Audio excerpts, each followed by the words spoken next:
All eyes are pointed in the direction of a snowy Don Shula Stadium in beautiful University Heights, the site of the second round of the Division III NCAA tournament between two top 20 programs.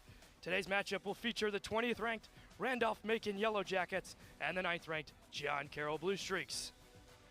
Welcome upstairs to the booth. I'm Jack Stevens alongside JCU alum Noah Tailuki. Noah, welcome back to John Carroll, and we've got a good one in your return. Yes, we do indeed, Jack. It's really an honor and a privilege to be back on this broadcast. And I'm a class of 2021 here and in class of 2023 as a grad as well, and worked as a grad assistant for Joe Ginley in the Sports Information Office. Called a lot of these games back in the day, including the 2018 matchup when Randolph-Macon squared off against John Carroll. It's great to be back on this one. John Carroll's in the playoffs for consecutive years for only the second time in school history and look to win playoff games in consecutive years for the first time ever. Their offense has been one of the best in the country and feature a complementary offense. Yes, they do. And that 2013-14 season, that stretch when they made the playoffs for 2 consecutive years last, that was a really high-powered defensive teams with a great offense, a great quarterback, just like this team here with John Carroll, all starting with Nick Semptonfelter at quarterback, first team all NCAA with 27 touchdown passes on the year with 2 great running backs in Quincy Newsome and Nemo Jenkins, Tyron Montgomery. Randolph-Macon won the toss and deferred. The kick goes to Cohen Klimek, who will take it down the right side, and he spins off a defender and is brought down at the 24-yard line. So out comes this John Carroll offense, ranked 13th nationally, averaging 45.1 points per game. Yeah, this is such a high-powered offense, as you mentioned there, Jack. And, you know, like I said, it really starts with Nick Semptonfelter at quarterback. And that offensive line, all new starters this season, they have gelled so well together. The running backs, tight ends as well, they really love to block and really get their hands in the dirt. And even though that this is a really great passing offense, they're just as good in the run as well and complement each other really well. First down and 10 from the 24-yard line. Quincy Newsome's the running back. Semptonfelter in the gun. He'll go to Newsome up the middle, dragging a bit of defenders, and he's brought down after a decent gain. Two tackles there by the Yellow Jackets. Quentin Mankin brought him down. Yeah, and this Yellow Jacket team, and they have not allowed a single point in the first quarter all season. They've outscored their opponents 103-0. So a touchdown here, an opening possession touchdown for John Carroll would be huge to set the momentum for the game. Newsome still the back on second down and 5. After that 5-yard gain, Semptonfelter will fake the pitch to Newsome. He'll go to Newsome short side. Getting past the 30-yard line. A good gain. Close to the marker. It will be a Blue Streak first down. And see, with that play there, Tyron Montgomery, they ran a little inside route, which commanded a lot of attention. He was double-teamed immediately, which let the running back there, Newsome, out wide open. John Carroll's going to have to take advantage of some of that. Their linebackers might be flowing more inside to Montgomery and trying to play the run, wide open out there in the flat. Nick Semptonfelter, 80% completion rate, a Division III record. He'll go short, this time far side, Tyron Montgomery cutting inside, getting close to the marker again. He's got enough for another Blue Streak first down. That bunch formation to the right there, that tight end, Noah Tanner, they love playing 2 tight ends with Kenneth Rawls, and Tanner is more of that blocking tight end. Rawls can block as well, more of a receiving threat, but he made a great block there to spring Tyron Montgomery loose and just use his athleticism to get upfield. Montgomery and Rawls both come off the field on this 1st and 10 from the 45-yard line. Shane Lindstrom, the single receiver near side. Semptonfelter alone in the shotgun as he motions over Newsome. They go on the ground. It's Newsome bouncing it outside to the edge, making a defender miss, but a nice tackle there by Mankin on the outside. I think John Carroll so far, they're really controlling this drive, and you know, they're getting those little yards at a time. You know, you got a couple of those plays that you're able to get past the sticks for first downs, but this is really, really good. Taking even some more time off this clock, huddling. You'll see Randolph-Macon huddle as well. They're just very methodical of how they're moving the ball down the field right now. John Carroll averaging 464 yards of total offense per game. That's inside the top 20. To the sideline, it's Lindstrom right at the marker. He holds it in at the 46. He's going to be a yard shy of the first down. It'll be 3rd and 1. I like that concept from offensive coordinator Travis James. You're really backing up the defense because they have to respect Tyron Montgomery and some of the speed over the top. They don't want to get beat over the top, but you know, just some of those quick little outs from from the receiver there, Lindstrom, who had a big 100-yard performance against DePaul a few weeks ago. Big play early in this game, 3rd down and 1 on the plus side of the field for JCU. Trying to draw him off sides. Septenfelter regroups, goes play action, comes near side. It's Montgomery who hauls it in past the 40-yard line. First down, John Carroll. The drive will continue. John Carroll likes these plays. A little bit similar to Randolph-Macon. They run some similar stuff as well to that. And just getting the defense to really respect that run inside and able to leave Tyron Montgomery one-on-one. And anytime Montgomery is one-on-one, I bet you the Blue Streaks are throwing there. Slow, methodical drive for John Carroll. What a start. Trying to take an early lead in this one and trying to score the first quarter points of the season against this Randolph-Macon defense. First down and 10 from the Randolph-Macon 39-yard line. Play action again, Septenfelter deep drop. Avoiding the pressure left. He will drop it off short. It's Rawls hurdling defenders past the 30. Another first down for JCU. How about a little backyard football there from Septenfelter? Just looking to, I thought he was going to run for a sec after that pocket kind of collapsed, but he just flips it a little bit like Brett Favre would back in the day to his old high school teammate Kenneth Rawls. Both played at Battleground Academy outside of Nashville in Tennessee. So great to see that and move the chains. 41 catches, 480 yards receiving for the transfer from North Alabama. New set of downs, 1st and 10 from the 26 just outside the red zone. They go outside zone to Newsome, and he's met by a wall of Yellow Jackets after a gain of 2. The time they pulled Jack McKinnon from the left side to the right, and he was the one that kind of paved that way open for Newsome. You're going to see a lot of those pulling guards. You're going to see some misdirection from this John Carroll offense as well. They might pull some guys to the right or the left and go the other way, but that time they pulled right to that right side. But they love to pull their guards, and they got really athletic linemen to do it. Blue Streaks come out and empty with 4 wide receivers far side of the screen, and now Newsome will motion into the backfield. Back to pass again, but a flag is down. It looks like a false start on the Blue Streaks. False start. Snap infraction. Offense, number 57. 5-yard penalty. Gated by that 2nd down. False start penalty, and those mistakes. I mean, you don't want these kind of mistakes to hamper a drive. Now they're behind the sticks on 2nd down. So after a bunch of positive plays to start this drive, now John Carroll facing a little bit of adversity. It's all spotted at the 28-yard line, 2nd down and 12. Haven't seen Nemo Jenkins yet out there, the leader in the NCAA in rushing yards. They dump it off on a screen to Montgomery this time, knifing inside, bouncing off defenders, and he falls out of bounds at the 15. Another good gain close to the first down. I love that about Tyron Montgomery. He's not just a shifty guy, and he's not just a burner, but he can run people over. And he really showing the athleticism with trying to hurdle defenders. But I think that play was all started from Kenneth Rawls. He just threw a really, really big block on one of those Yellow Jacket defenders and was able to spring Montgomery loose there for a first down. See the negative play with the false start, able to get a first down. Blue Streaks move the chains once again. They're inside the red zone, 1st and 10 from the 14. Septenfelter scanning, jumps it off. Newsome down the right side, and he's upended inside the 10-yard line at the 7. Another good gain through the air for John Carroll, as it looks like Keller Moten, the gadget quarterback, is going to check in for John Carroll.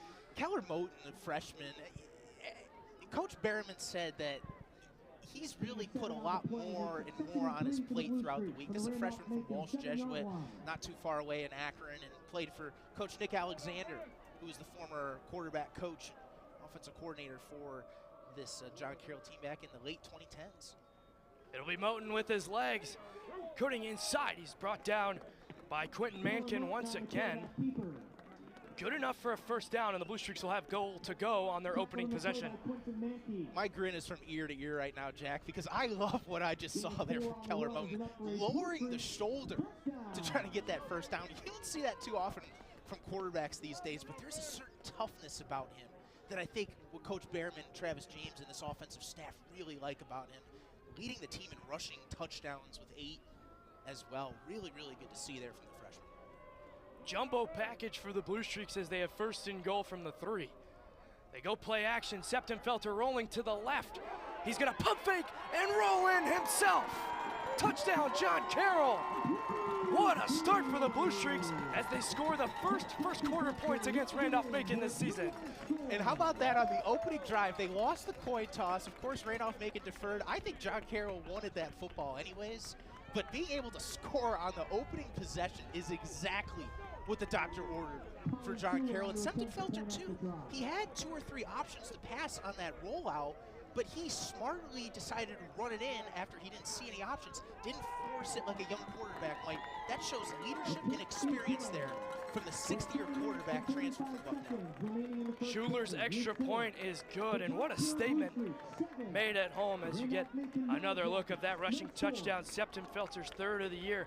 Not a typical runner, but he can do it when he needs to. Yes, he does, and you know he has that knee brace on as well when he plays. But I mean, just to see that, you know, from your quarterback, and just like I mentioned, just he had the options in the end zone, but nothing was there. I bet he was taught just keep it. You know, once he sees that, once he sees a little crease, and sure enough, first points allowed all season in the first quarter from the Yellow Jackets. So out come both teams' special teams unit. We didn't get to talk much about Randolph-Macon in the open. 9-1 this season, 8-0 in the Old Dominion Athletic Conference.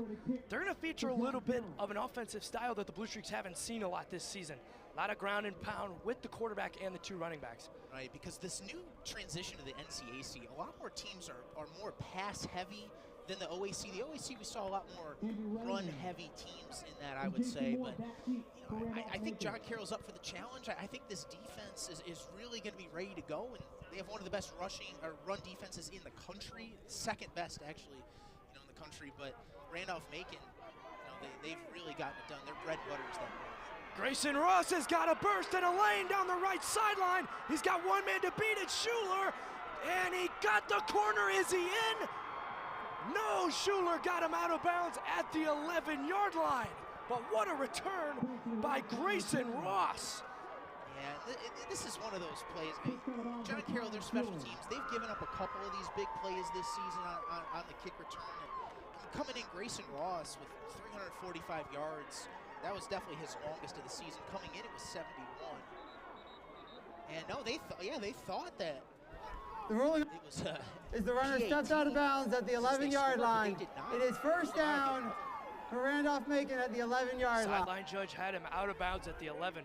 What an effort by Schuler. And Grayson Ross had a full head of steam, and he came off a block to force Ross out of bounds. So now we will see the Yellow Jacket offense in amazing field position for their first possession. They're going to be led by quarterback Dante Cassiola.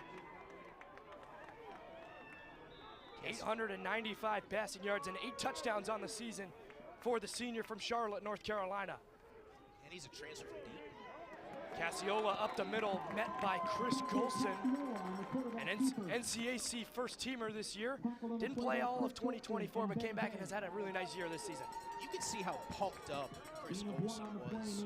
And, you know, like you mentioned, Jack, he tore his ACL in training camp of last season. Really was that really a spark plug and a real energy presence on that defense. It's really been great to have him back. And as you mentioned, the first team All-NCAC player at linebacker. 1-yard carry for Cassiola on first down. He'll dump it off short to Ross. And Golson once again in there will be brought down alongside Mason Russ. So an early 3rd and long in plus territory for Randolph-Macon. Mason Ross, 2nd on the team in tackles with 44 this season. 2nd team All-NCAC player. But yeah, a little quick screen out there, trying to get something going, a little bit of an extension of the run. Low throw, but able to corral that in. 3rd and medium now. Defense needs a big stop here. 3rd down and 5 from the 6-yard line. They can get the first down. Mitchell Johnson, the team leader in rushing yards, is the single back. Cassiola goes play action, looking to keep it himself down the right side. He's gonna waltz into the end zone. Randolph-Macon answers the Blue Streaks with a touchdown by Dante Cassiola. And Randolph-Macon's one of those teams where if you make a mistake like the Blue Streaks did on that kick return, they're going to make you pay. And just starting out in the red zone, And kind of a little bit of a similar play to that one touchdown that the Blue Streaks had, where quarterback Cassiola, he had some options there in the end zone, didn't see anyone. JCU was very disciplined there in the end zone to cover, and then just took it in from there after he didn't see anyone open. Smart, disciplined play. Trevor Luther on the PAT is no good. So a mistake for the Yellow Jackets after scoring the touchdown will make the score 7-6 midway through this first quarter. As we will get a replay on the rushing touchdown for Cassiola. Both quarterbacks rushing touchdowns on their opening possession. Yeah, and you can see Cassiola there on that replay. He was definitely looking, his eyes downfield, and then he tucked it and ran, making that really smart play. And I think on that extra point there, I think he just missed it. There was no sort of block or anything like that. So John Carroll still with the advantage here. Cassiola leads this ground attack. You also see Mitchell Johnson and Cameron Chapman. Cassiola now tied for the team lead in rushing touchdowns with 9. He sits 4th in the conference in the ODAC in rushing touchdowns for the Yellow Jackets. So a great answer on the kick return by Ross, and they're able to punch it in. Kicking it off will be the junior Jordan Etz. Back deep, Javi Quimba and Cohen Klimek. John Carroll not too active in the return game this season. Klimek leading it with a 25.1 average. Klimek will take it out from just inside the 5. Decent return past the 25-yard line to the 27. So back out comes the Blue Streaks offense after going 1 for 1 in their first drive. Yeah, I think for John Carroll, too, when you're on offense, I think you got to put up drives just like you did on the first one, just really slow and methodical. And because in that 2018 matchup, and I know the coaching staff, they definitely took a look at that box score from 2018 and saw that Randolph-Macon had 44 minutes of possession time against the Blue Streaks, and then they forced John Carroll to throw 4 interceptions in that game as well. So John Carroll definitely wants to have the driver's seat in terms of time of possession to really give their offense the most chances to score. First time we've seen Nemo Jenkins as he breaks a tackle on the left side, but brought down quickly by Mankin and Gabe Semide. Another great block there on the left side. Grant Myers, the left tackle, team captain, first team all NCAA player. He's really doing a great job of sealing that left side out to turn a positive 5-yard carry there for Jenkins. Jenkins averaged just under 8 yards an attempt with 689 yards rushing this season. Septim Felter will dump it off short. Jenkins near side, tackled out of bounds. Good for another first down. Tackle by Neftali Reyes. And Reyes is one of their, he's a fun player to watch there on defense for Randolph-Macon. He's another guy that you just don't know if he's going to blitz or if he's going to drop. And that time just funneled in, blitzed a little bit, and then they were able to leak out Jenkins there in the flat, which has been wide open so far this game. Blue Streak offensive lineman down. So you get another replay of that Jenkins dump off. We talked about it before the game. These linebackers fly all over the field, and we're going to see a lot of different mixes of guys on the defensive line and that linebacker room, and that's led them to gain 30 turnovers, which is a nation leader. Yeah, and they've had 5 interceptions returned for touchdowns as well, which is just quite remarkable for a really, really great defensive in a really great league, the ODAC down in Virginia down there, and had a really great game in the game, as they call it, against Hampden-Sydney, the big rivalry game between those two schools. And I should say on that replay there was Neftali Reyes. He actually was dropping into coverage and got a little sucked in when Tyron Montgomery had an inside route, and then that left the flat wide open. So far, John Carroll's been taking advantage of that, I would say. That injury was the lone senior on the offensive line, Grant Myers, who was an all-NCAC first-teamer this season,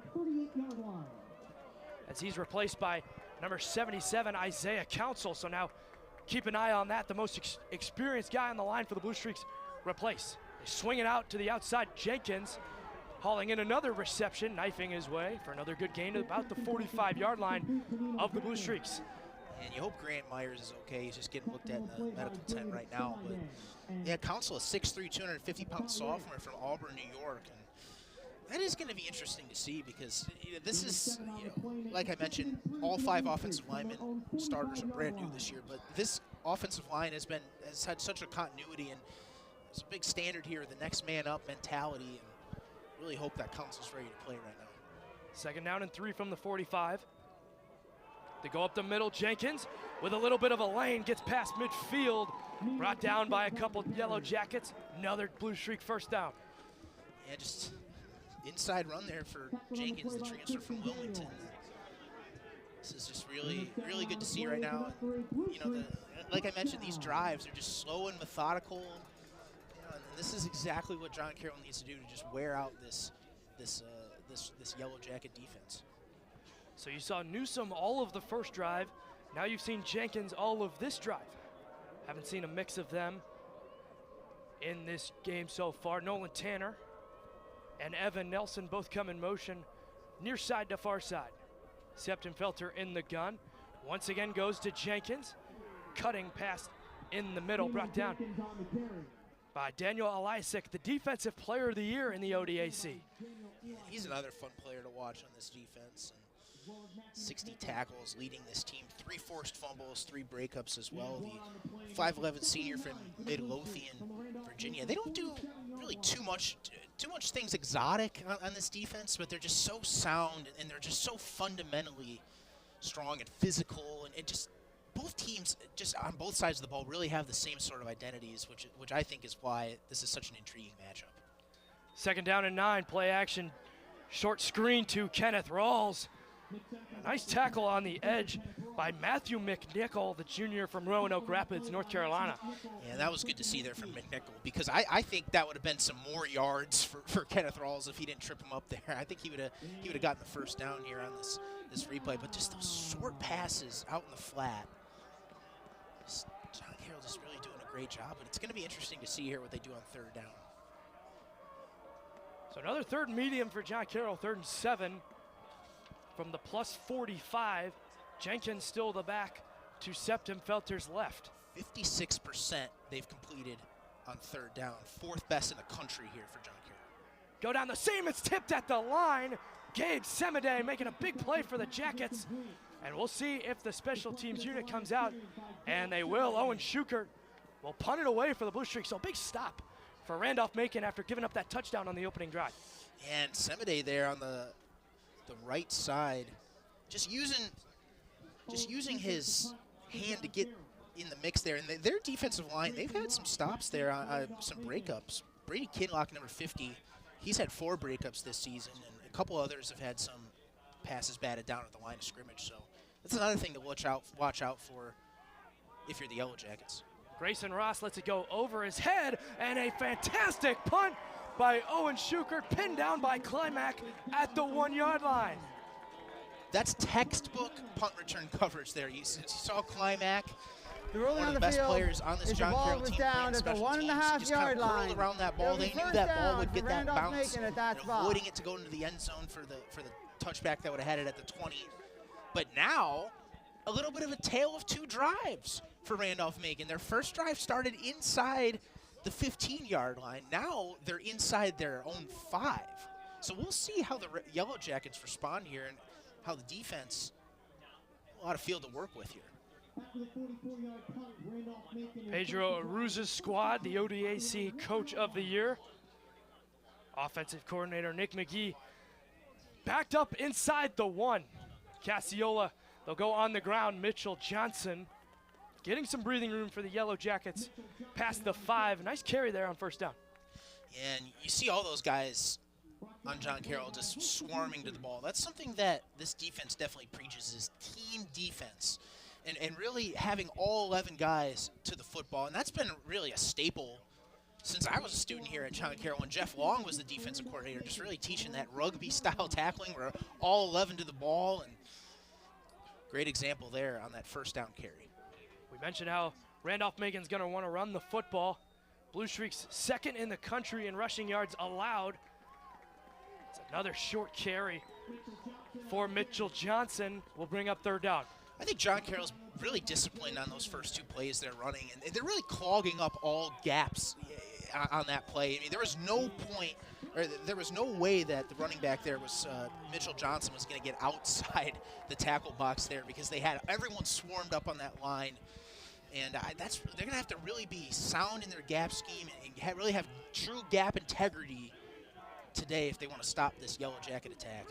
Under a minute to go in the first quarter. Cassiola goes short. Grayson Ross on the left side. A fantastic wrap-up by Lamar Thomas to bring him down beyond the line of scrimmage. It'll be 4th down for Randolph-Macon. There's a reason that Lamar Thomas is a first-team All-NCAC player. And guy who's played on this Blue Streak team for a while now and has been a real staple in that defensive backfield, and just, really his tremendous ball skills, but also a really sound tackler and can tackle out in space, and one of the best defenders on this John Carroll team for sure, and being able to snuff out that screen there in the flat. The Yellow Jackets will let the clock bleed out to conclude the the first first quarter of play. play. A lot of exciting plays, a lot of long drives, but both teams score on their opening possession and forced to punt on their second. Your score after one quarter, 7-6. Noah, the Blue Streaks getting the football back, scored a touchdown on the first one. Were forced to punt inside Randolph-Macon territory the second time. What are they going to need to do this time to get back on the board once again? They just need to just keep pounding the ball. I mean, and those passes out in the flats are working, but you know who we haven't seen really yet? I mean, we see a little bit of Tyron Montgomery, but what I mean by that is we haven't really seen a deep pass. And I wonder if maybe John Carroll's setting up some of these plays to then finally take that deep shot, take the top off the defense. One of the best skilled players in all of Division III, Tyron Montgomery, seeing if maybe he could test that Yellow Jacket defense. And we talked about how Randolph-Macon's going to want to run the football. Some great special teams work there by Schukert on the punt and Klimak on the touchdown. If they're going to want to run the football, John Carroll's going to have to do a great job in the special teams to pin them back and force them to throw the ball over the top. Yeah, and it's going to be interesting here just with the Yellow Jackets backed up really far at their own 5, and you see Lindstrom there standing at the 40-yard line of the Yellow Jackets, so looking to pick up some really great field position here. Jordan Etz, the punter, with his heels just in front of the back line in the end zone. John Carroll all up on the line trying to block it. Shane Lindstrom back deep, the second team special teamer. It is a line drive kick towards the right hash as Lindstrom lets it go inside the 40-45 yard line, down by the Yellow Jackets at the 42. So good field position for John Carroll coming off that big punt down inside the 1. Yeah, and that line drive kick, those are sometimes tough because, as a returner, you might want to try to pick that up because it's a little bit easier to maybe, pick up it because they could see a running lane or something. But Lindstrom was really smart to just let that one go to avoid any sort of touch by a Blue Streak. Great field position here for John Carroll to start. So now a third running back in there. It's Cohen Klimek, who we've seen all over the field already for the Blue Streaks. Lindstrom coming in motion to bunch up with Rawls. Up the middle, it's Klimek right on cue.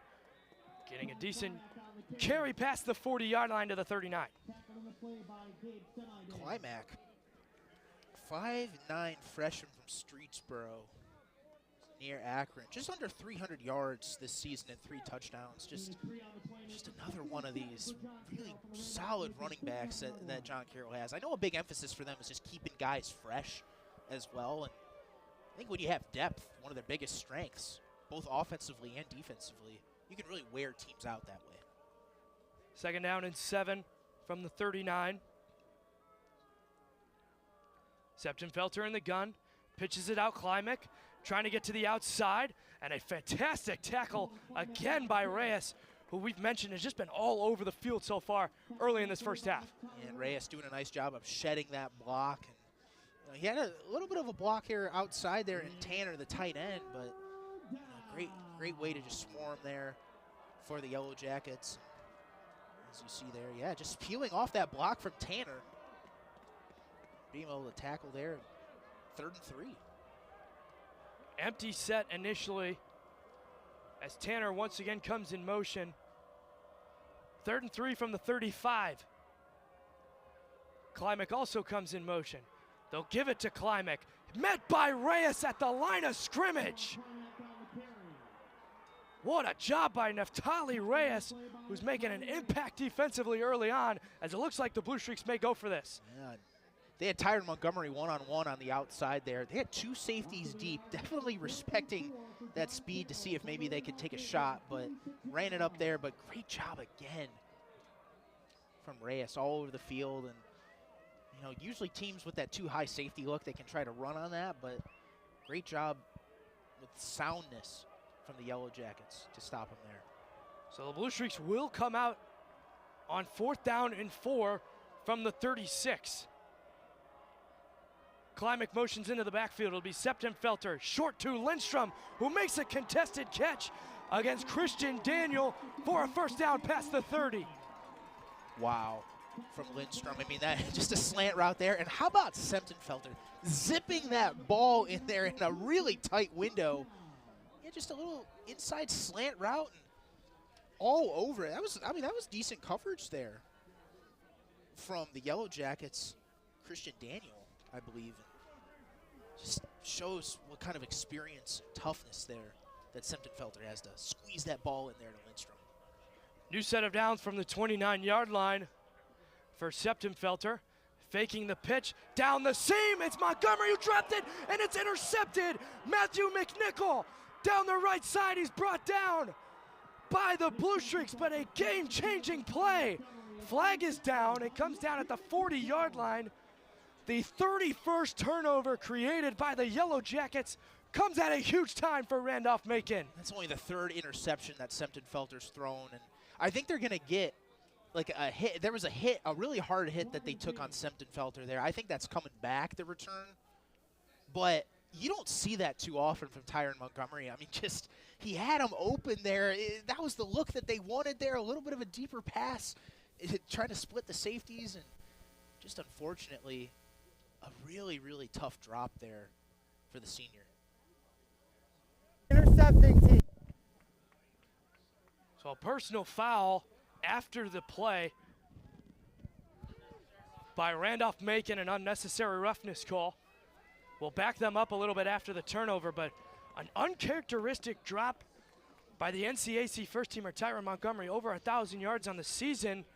And like you mentioned, only the 3rd interception by Septenfelter, who led the conference with the least amount of interceptions, 2 on the season. Yeah, I mean, I wouldn't say that one was on Septenfelter, though, just because it was a tipped pass, and Montgomery like hit his hands twice, I believe, before he tried to corral it, and then it was into the arms of the defender there for Randolph-Macon. But how's this defense going to respond here? They go on the ground. Johnson.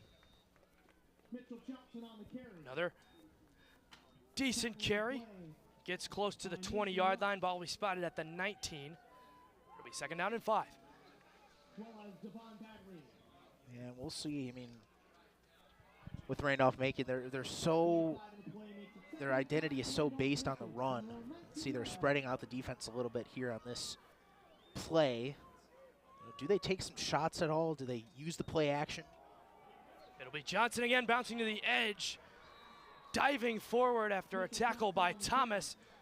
It'll be a first down as the ball spotted at the 27-yard line.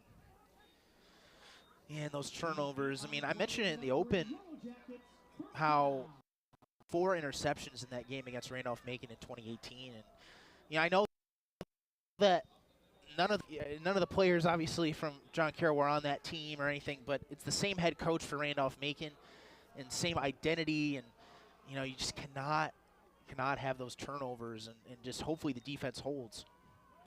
It'll be Johnson again, met quickly by Devon Badley, coming off the edge on that left side. Short carry again of 1.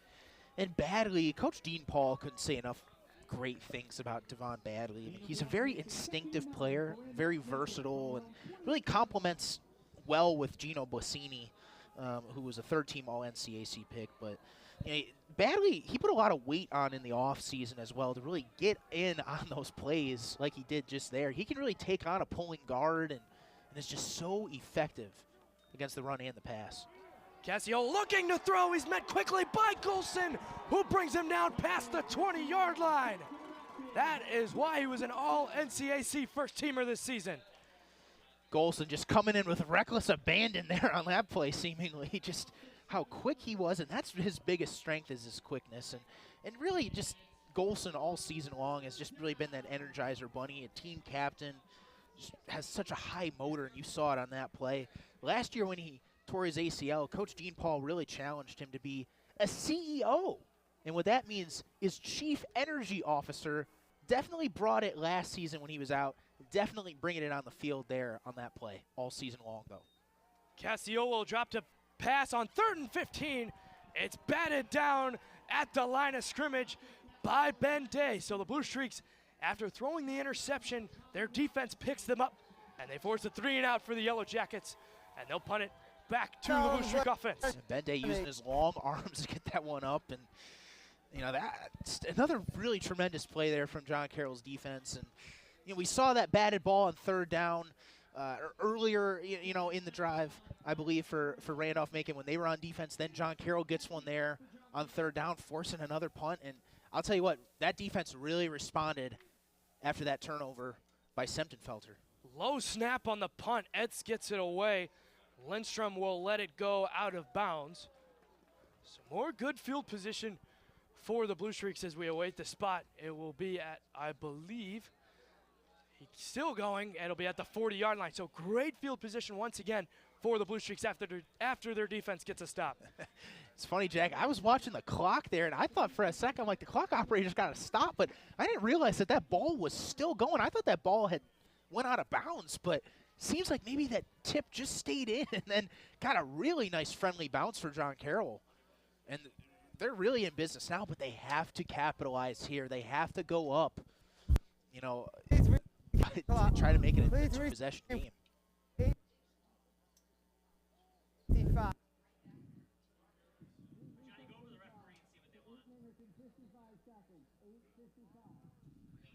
Getting the clock correct before this possession. Quincy Newsom back out there, tailback. Oh, they're going to put 4 seconds on. So it was 8:51 originally, and now it's 8:55. So now the Blue Streaks ready to go. 1st and 10 from the 40. Tanner cuts back to the right. They'll go to Newsom, cutting inside, breaking a tackle, brought down past the marker at the 29. Gain of 11, 1st down Blue Streaks. Just again, I've talked a lot about Tanner so far in this first half, but Nolan Tanner again with a great block on the edge, as you'll see here. He's kind of had him out in the wing, and then was able to spring Quincy Newsom free. Newsom averaging 6.4 yards per carry on the season. New set of downs for the Blue Streaks at the 29. Newsom will be the motion man. Scanning over the middle. It's Montgomery. He's got it. Past the 20. 3 Yellow Jackets bring him down at the 17. Back-to-back 1st downs for the Blue Streaks as they're inside the red zone. And that time Montgomery used his body to catch that one too, knowing that he would probably be in traffic there. The safety was definitely more towards Montgomery there on that side. But how about Nick Semptenfelter standing there in the pocket, reading different receivers, really going through his entire progression and then finding Montgomery on that. You would think that Montgomery would be the first option there, but you know, seemingly that was like the 2nd or 3rd possibly. 4th catch of the afternoon for Montgomery. 1st and 10 from the 17. Quick pass to the edge. It's Montgomery again making a defender miss. It's Reyes as it's Montgomery dragging defenders to the 10. As Nolan Tanner inside the 10-yard line, slow to get up. Decent gain. The ball will be spotted at the 10 after the catch by Montgomery. You just love to see that from possibly the greatest skill player in all of Division III. How about that motion there from Kenneth Rawls as well to kick out the linebacker and just using his strength. His Texas strength there. Only the 2nd player all time in John Carroll history to play here from the state of Texas. They can get the 1st down to the 7. 2nd down and 3. They pitch it to Montgomery on a jet sweep. He's got a convoy down the left side. Cutting down the left side to the goal line. He is short at the 1-yard line. bit of misdirection there, and it almost paid off for JCU. Wow, that's exactly what I was thinking too, Jack. Convoy. that is what they had there, and I just love Travis James's offense here and just really mixing it up. And you've seen this all season long, but you know, Montgomery there just getting that and just using his athleticism and his ability to just lower his shoulder and try to get as much more yards as possible. Was tripped up there a little bit at the end, but 1 yard. Sempton-Felter's still out there. No Keller Moten, but they hustle to the line. Jumbo package for John Carroll. Direct snap to Newsome. He's met at the line of scrimmage by Reyes again. And he's again going to be short. Neftali Reyes once again getting in there and making a play for Randolph-Macon. And also, too, John Carroll, Grant Myers still out on this drive. He was that left tackle that went down a little earlier in the game. Still seeing Isaiah Council, the sophomore, out there at left tackle. They lost a yard on that play. They go play action. Going to Tanner, the tight end, who's in for the touchdown. Nolan Tanner, an uncharacteristic hero for the Blue Streaks. And now they extend the lead back to 7. Yeah, Tanner, not really known for his receiving ability. Talked a lot about his blocking earlier, but I think that was his second receiving touchdown of the season. I think maybe his 5th catch as well, and just awesome to see and just leaking out there. I think he originally blocked at the line of scrimmage, sold it to the defense, and then was able to leak out the flat for the easy 6. Schuler's extra point is good, and it is an 8-point ball game in University Heights. As we get the replay, great play design, misdirection, jumbo package, and they go to Tanner, the tight end, his first receiving touchdown of the season and only his 3rd catch. Oh, it was his first. I apologize. Not his second. That was his first of the season. And just really, really good to see there. We saw under center look there. John Carroll runs a lot of that under center action and you know, just that leak out to the flat and just able to find him open, used his body to catch it, protected himself. And let's just see how this defense responds here. And you know, we get more stops here on the Yellow Jackets with 5 and change remaining in the first half. Jason Moore and Grayson Ross both back deep for the Yellow Jackets on the kickoff. We saw Grayson Ross earlier have the big return. Have to imagine Schuler's not going to go his way again, as he returned it all the way to the 11-yard line. His first time out. Schuler getting set, 14-6, the Blue Streaks lead, 5:24 to go in the first half.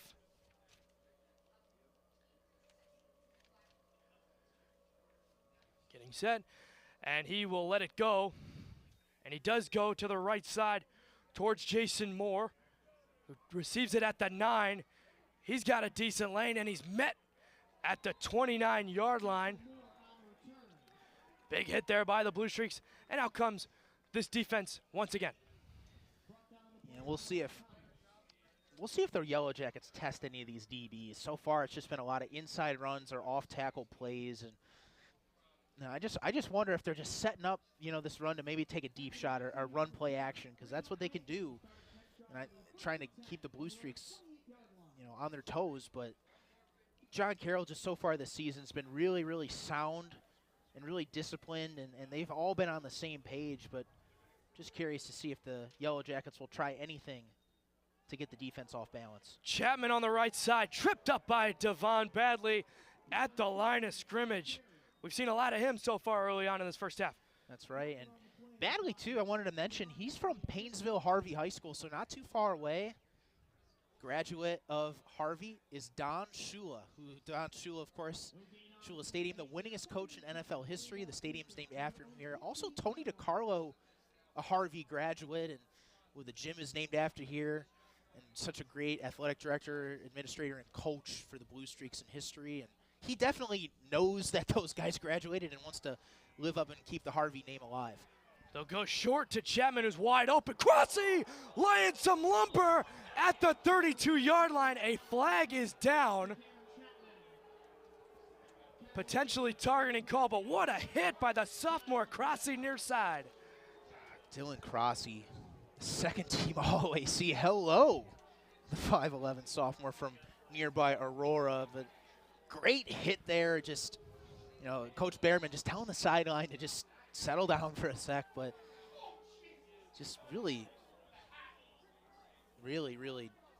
trying there, but just got to lower the shoulder maybe a little bit. Maybe I think they're discussing if he led with the crown maybe.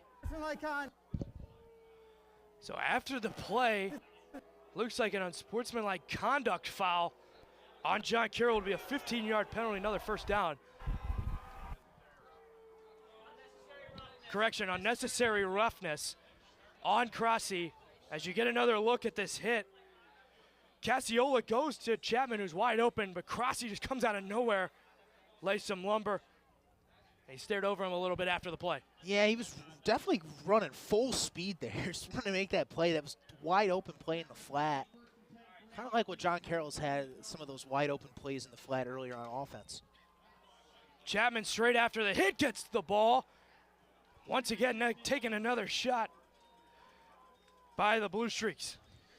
And there he is, I mean, just laying the lumber, but just a little bit lower. He led with the shoulder at that time and a little bit closer to the hip, I believe, on that.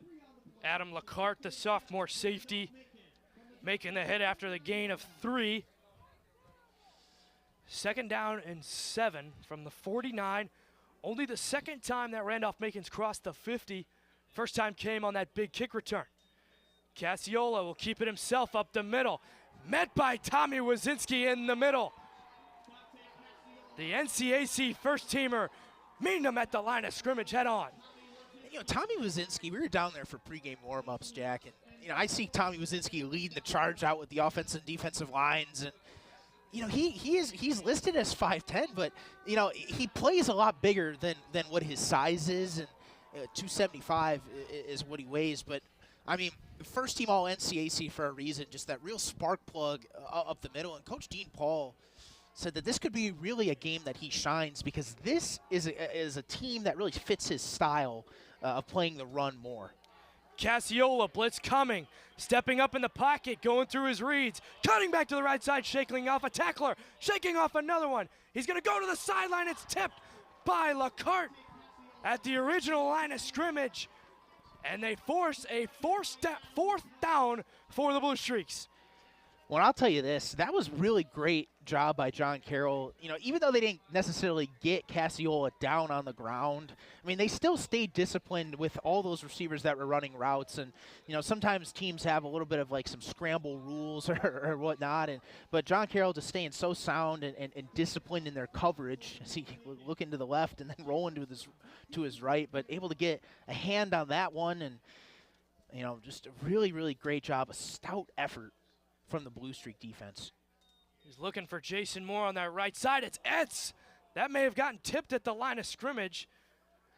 They're going to let it go inside the 5. Look at this roll. And now Randolph-Macon gets a punt inside the 1. So special teams on both sides shining in this first half. Wow. I mean, I talked about that line drive punt earlier that Randolph-Macon had that Lindstrom, you know, stayed away from, but I mean, this time it works out in their favor. I mean, because it had a weird bounce to it, that first one, but yeah, Lindstrom just letting it go there. But, I mean, how about Randolph-Macon just hustling down there and in perfect position there. Number 4 on the Yellow Jackets, Colin Farmer, just doing a great job, just trailing with that ball and just letting it roll, using great awareness to not step on the goal line or in the end zone to avoid the touchback. Let's see what the Blue Streak offense can do. They would need 99 yards here to score a touchdown. 2:45 to go. Both teams have 3 timeouts. They go to Nemo Jenkins, who's got a lane, falling forward past the 13-yard line. It will be a Blue Streak first down. There is a flag on the play. I wonder if maybe they get like a false start, maybe an illegal motion or something. Ball has not been spotted. The Blue Streaks look like it's on them. They haven't moved forward. Wait the call from our head referee. Nowhere else to go. It'll be a false start. In the backfield. Offense. John Carroll, legal procedure call. We play first down. So they'll have their heels on the goal line 2 minutes if they weren't already. I mean, that nose is just barely touching. Like, it's not touching the goal line, but it is so close. It's kind of like what Gene Steratore, the NFL referee about 10 years ago, putting an index card for a first down. You know, literally like an index card length, maybe away from the goal line. So they are way backed up, but a penalty there doesn't really back them up much. It's just half the distance to the goal. So really it's just your same first down play or same first down distance. Still be first down and 10. Jenkins this time will go in motion. They'll throw it to the sideline. Lindstrom high throw. Did he get a foot in? Yes, he did. Acrobatic catch from the transfer from Ohio Dominican. I think Lindstrom may have gotten both feet in there. That might have been an NFL catch there. And Lindstrom, his sister Casey played soccer here, and they already had a recruiting relationship with him back in the day, and just for recruiting him out of high school from the Youngstown area, and just been such a great addition as a slot receiver to this team. Kind of really reminds me of like a Joey Torok, like the running backs coach now for John Carroll. Wears the same number 2, and just same kind of body. He can really get open, really shifty. Really great to see there. So it looks like the Blue Streaks the 2-minute will let the clock bleed into the 2-minute timeout as they hold a 14-6 advantage over the Randolph-Macon Yellow Jackets. So we've talked about it all broadcast. They've wanted to run the football, but the Blue Streaks have done a good job getting them behind the sticks and forcing them to throw, and then that great secondary's made some big plays on the back end. Yeah, you know, I'm also trying to figure out, Jack, just as this game goes on, if you know, Randolph-Macon, if you're getting them to throw later in the game, is that more out of desperation or is that a little bit more schematic? Because right now, obviously, they're down, you know, and just trying to see if really, you know, they can get some sort of passing game going, because so far they haven't. And it's just been, their success has really been mainly on the ground. But, I mean, John Carroll here with the 2nd and 5, 2 minutes. Both teams have all 3 timeouts. You just want to keep the chains moving and just force Randolph-Macon to use some sort of timeouts if possible, but you do not want to get behind the sticks here. You want to keep converting so that there's no chance of Randolph-Macon getting the ball back. They do get the ball back to begin the second half, so you just don't want any sort of chance to give the Yellow Jackets any sort of life here at the end of the first half. Randolph-Macon's gotten 3 first downs this whole first half, one of them coming off of a penalty. They've only had the ball past the John Carroll 50 twice, and the first one came on the big return by Ross. So coming out of the timeout, 2nd down and 5 from the Blue Streak 6-yard line.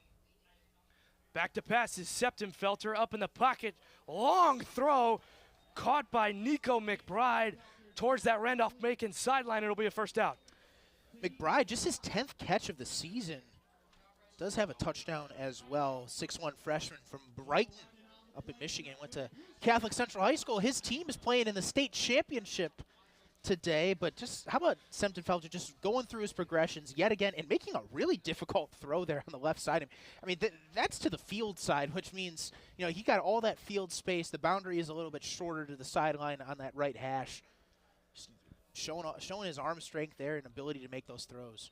More breathing room for the Blue Streaks as Septemfelter dropping it off. It's Rawls shaking off defenders, but a fantastic tackle at the 19-yard line by Max Richardson. Blue Streaks fans want a late hit, but the big man Kenneth Rawls shaking it off. It'll be a 4-yard gain on the reception. And up here in the booth, we can't really hear the whistles down there or anything like that, but I mean, just you're going to see a lot of these dump-off passes to Rawls. He doesn't really go down the field a whole lot. It's just a lot of dink and dunk in the flat, but using his big body there to try to just get some extra yards. And as I mentioned before, high school teammates with Nick Septemfelter at Battleground Academy outside of Nashville. 2nd down and 6. Pitch it on the edge is Montgomery. Once again, having a convoy on that left side. He breaks it around the edge for a first down. And that is a pass from Septemfelter. When you have that jet sweep going and you put your hand forward, that is a pass on that. Was not a handoff, but it's just mixing up so many formations. I mean, that's the first we've seen today. And it was really great to see. Just get your playmakers on the edge. Put the ball in your playmakers' hands. I think that's really just any great offensive coordinator, any great offense knows that. And I mean, Montgomery and Septemfelter hooking up there. Ball spotted at the 30-yard line. 35 seconds to play in this first half. Septemfelter 17 of 19. Keep it on the ground. It's Jenkins. He's got blockers on the left side, but a nice tackle there by Alex Biddle, saving a touchdown potentially for Jenkins. And John Carroll not really in any rush here with 20 seconds. I think they might just run this down for the half. Maybe they'll call a play here. But I'll tell you what, great job. Great job from John Carroll. I mean, as I mentioned, just they needed to just really keep the ball moving so that Randolph-Macon didn't have any chance of getting the ball back. They didn't have to use any of their first half of timeouts. play.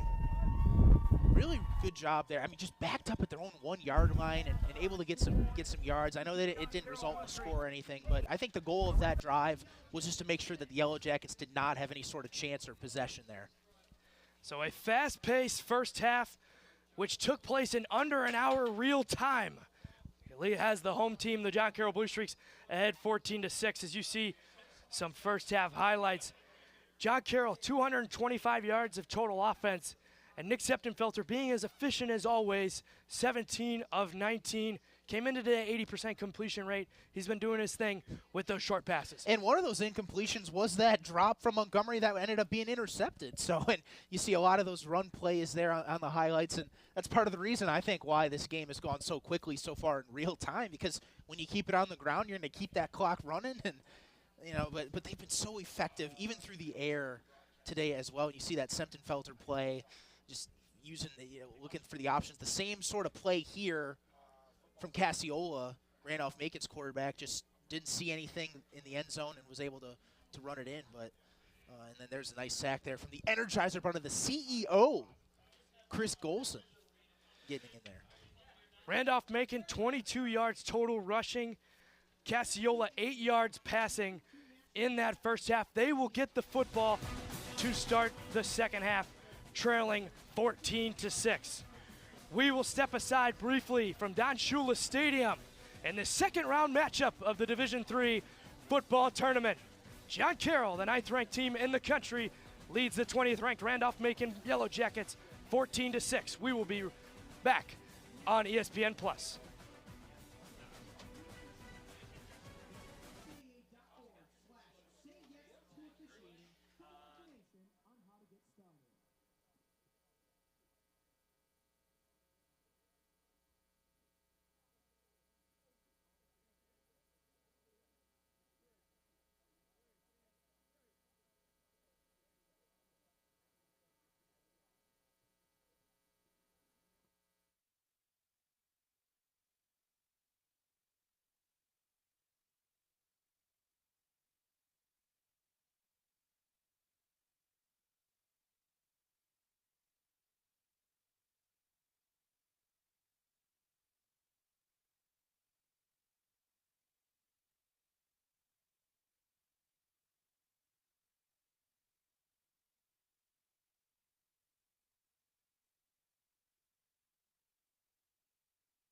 site of this round 2 Division III football tournament matchup between the Randolph-Macon Yellow Jackets and the John Carroll Blue Streaks. John Carroll took the lead in that first half, 14-6. I'm Jack Stevens, alongside Noah Tyluki.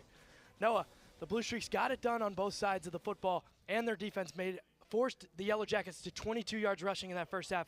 One of the best rushing teams in the country, Randolph-Macon. What have they been doing well on both sides? Well, I think really the key to John Carroll right now on defense, they're just swarming the football, and you know, they're allowing Randolph-Macon to just stay inside. They're not really allowing them to bounce outside too much, which is why I think that they haven't had a lot of success on the ground, just those 22 rushing yards after coming in with 5 straight games of over 200 yards. And from John Carroll, they've been really taking advantage of matchups out in the flats as well. They've really been, especially with Tyron Montgomery, I know he has 6 catches, but you know, they've had some routes where he's had some slants over the middle that have really commanded attention from the Yellow Jackets, that have left the flat out wide open for some of the running backs and Kenneth Rawls, the tight end, and on the touchdown to Tanner, the tight end, who's mainly a blocking tight end, his first touchdown of the season. So I just think that John Carroll, they're kicking off here, but I think they just really have to just keep up with that same approach. And, you know,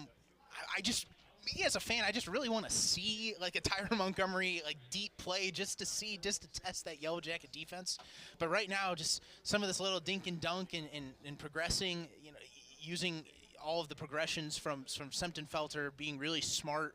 And I know he had that one interception, but it was just a drop by Montgomery that was tipped into the hands of Randolph-Macon, and the defense forced a 3-and-out there after that. So they've been doing a really great job of limiting the negative plays, and when they have been negative plays, to take advantage and really give the ball back to the offense on the defensive side. So that's been great to watch. It took less than an hour of actual time that first half, ground and pounds. But John Carroll, outgaining Randolph-Macon by a good margin there, 193-30 total offense. Line drive kickoff from Schuler goes to Grayson Ross. Had a big return in that first half, and he is met by Cohen Klimek, who's been all over the field in all 3 phases of this game so far, the freshman running back. So out comes the Randolph-Macon offense, led by Dante Cassiola. 5 passes for 8 yards in that first half. Hasn't thrown double-digit passes in a game since October 4th against Roanoke, facing an early deficit in this after that first half. Yeah, and kind of the same thing for the Yellow Jackets. Let's see if they set up some sort of play action to try to get the defense on their toes. So far, they haven't really bitten on any of that today, or if they just stay committed to the run this whole second half. Cassiola will throw on first downs, up in the pocket. Gonna go to the sideline, out of reach of Lamar Thomas in coverage, badly on the pressure from the right side. I mean, kind of right on cue. You know, they really tried to test a deep shot early there with that was Cameron Chat, or no, I'm sorry, one of the other receivers out there. Oh, Jason Moore, excuse me. That was on that deep post, and I think he was looking at that at first, but then just overshot his intended target there on the left side. So it'll be 2nd down and 10 from the 26, Cassiola. Play action again, over the middle, high throw, and it is dropped by Jason Moore, who had a ton of daylight in front of him. Oh, man, I mean, Cassiola did a great job there on the play action, just zipping that in there, but that over-the-shoulder catch there from Moore, their leading receiver, just could not hang on to it. He may have gone for 6 there if he corralled that, using his speed, the 5'10 senior from North Carolina. So back-to-back incomplete passes brings up 3rd and long. Trips wide receivers near side of your screen.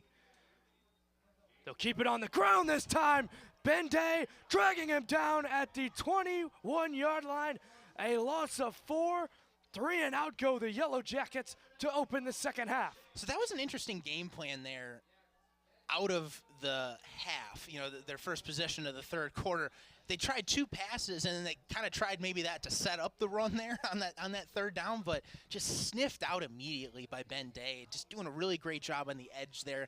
He's one of those players, that's really stout in the run game as well as the pass. One of the 12 players to have sacks for this John Carroll team, but getting a nice TFL there on the running back. Lindstrom standing on the 50. That's another line drive kick right at Lindstrom, breaking a tackle, but he's met by a pack of Yellow Jackets driven back to the 45. Forward progress. We'll have him at midfield. So back come the Blue Streaks after their defense forces a 3 and out, trying to extend this lead to 2 possessions. I think Lindstrom's been wanting to get his hands on one of those line drives. That's a third line drive punt that Randolph-Macon has had in this game, and just able to corral that one in.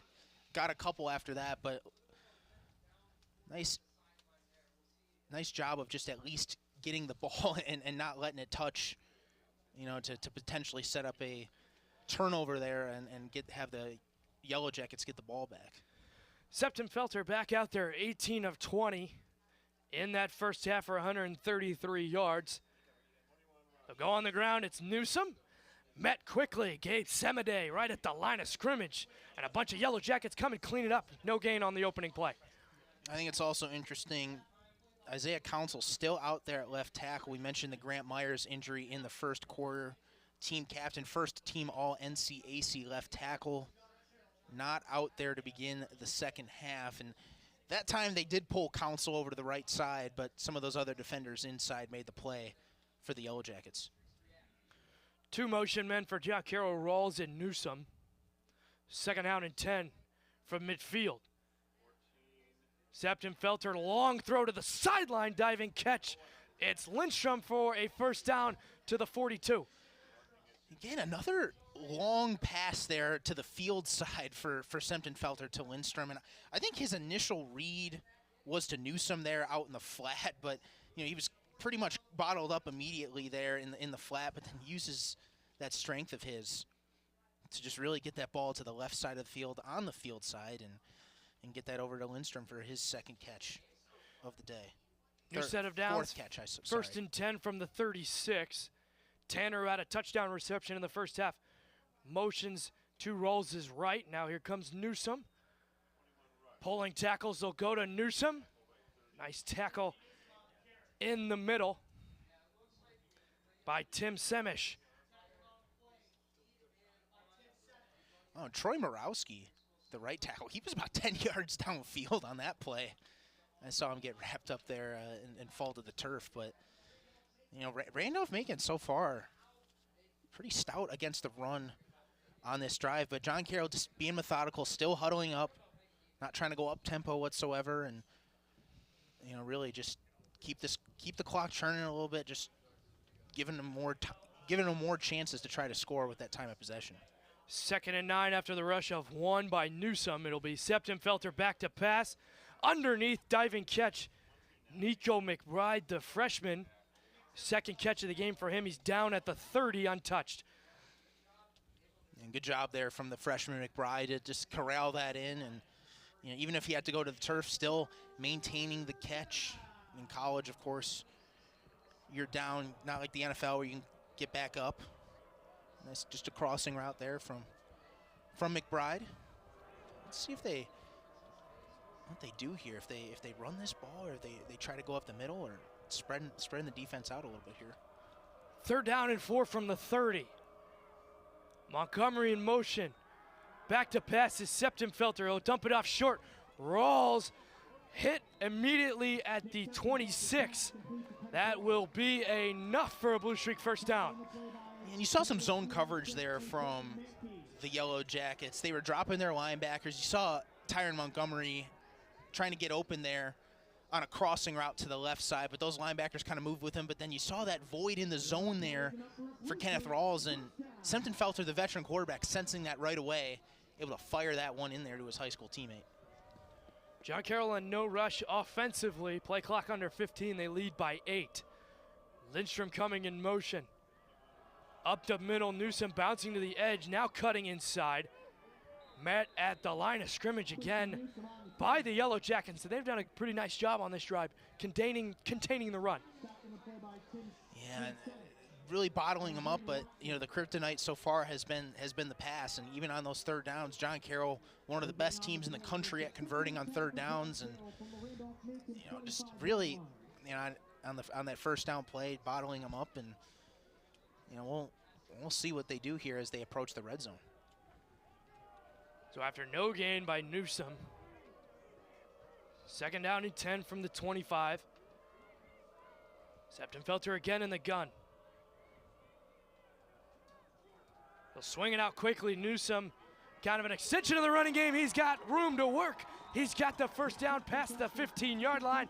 Another good gain for Newsome in through the air. How about Montgomery on that side again? Just you'll see here with that block there. He's on the line of scrimmage at the 25, throws a nice block on the linebacker from Randolph-Macon to free Newsome, and just one of those teams that really prides itself on blocking in all phases, not just the linemen, but the running backs and the tight ends and the receivers just really getting in there and just throwing those blocks. Really great execution from John Carroll to set up a play in the red zone. This will be the 9th play of the drive. 1st and 10 from the 12. Up in the pocket is Septenfelter, dumping it off Montgomery around the corner and in the end zone. Touchdown, John Carroll, and it is a 2-possession ball game at Don Shula Stadium. There's the touchdown from Montgomery that everyone's been looking for. The 31st connection in the careers of Septenfelter to Montgomery. A John Carroll record, has been for a few weeks now, but again, just a zone defense there from the Yellow Jackets. Finding the zone, Montgomery was left uncovered and just ran the extra 3 or 4 yards from there. But great decision again from Septenfelter just to keep his eyes downfield. Didn't tuck it and run necessarily right when maybe the first guy wasn't open. So as you can see here, just scanning the field, looking to his right, and then just dumping it off to Montgomery for the 6. I tell you what, you can see the poise and the connection between those two graduate-student connection. Montgomery came into the game 1,000 yards receiving for the 2nd consecutive year. It's his 14th touchdown on the season. Septenfelter, another touchdown pass, and it's 21-6. John Carroll, and they've been getting it done like they have all season long in all 3 phases of the game. Yes, they have. And Montgomery there, I mean, he broke the single-season record for catches in a season in just 9 games for John Carroll. I mean, I think that just speaks to his production and just being here for 2 years. What a really great addition that he's been. Is originally from Texas, walked on to the LSU basketball team in 2019 for the 2019-20 season, left after the first semester, then enrolled at the University of Houston back in his home state. Didn't work out there trying to walk onto the football team there because of COVID and all the stuff around that. Then enrolls at Nicholls State in Louisiana for the 2022 and 23 season. Saw the field a little bit, but not as much as he's doing now, just looking for a chance. A flag football coach of his was actually his brother was a player for Coach Jeff Behrman at Union, and that's how he was able to find John Carroll as his home, and he's been such a welcome addition, him and Septenfelter, and just really finding their full potential here in University Heights. Jason Moore let the kickoff roll into the end zone for a touchback.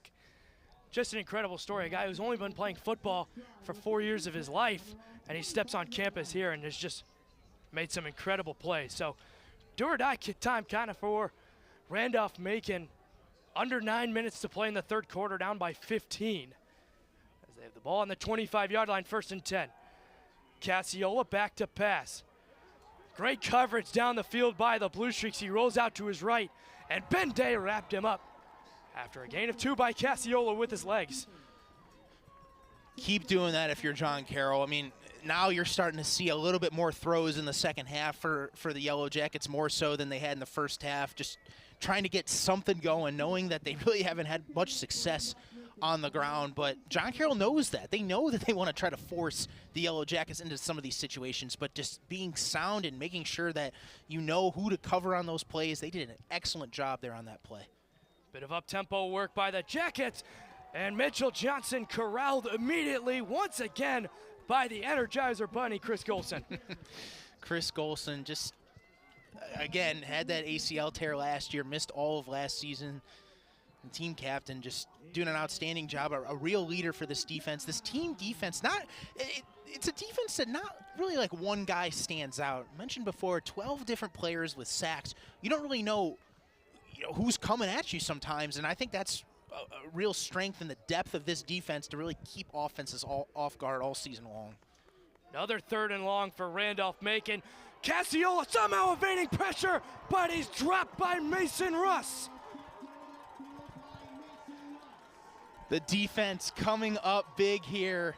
There's still plenty of time left in this football game, but man, that was quite the execution there from the John Carroll defense, just staying home on that pass on first down. Second down, getting that nice TFL from Chris Golson, and then the sack from Russ, his second of the season, the second team all NCAC player from nearby Kirtland. I tell you what, he was lucky that he pulled the ball down quick enough. Ben Day almost got a strip sack, but Mason Russ coming in to clean it up. Another low snap. Etz lets it go a little higher this time. Lindstrom let it go. The Yellow Jackets will let this ball roll all the way out inside the 20. Good punt by Etz to flip the field. So the Blue Streaks come back out, and their defense has been making a statement in this second half.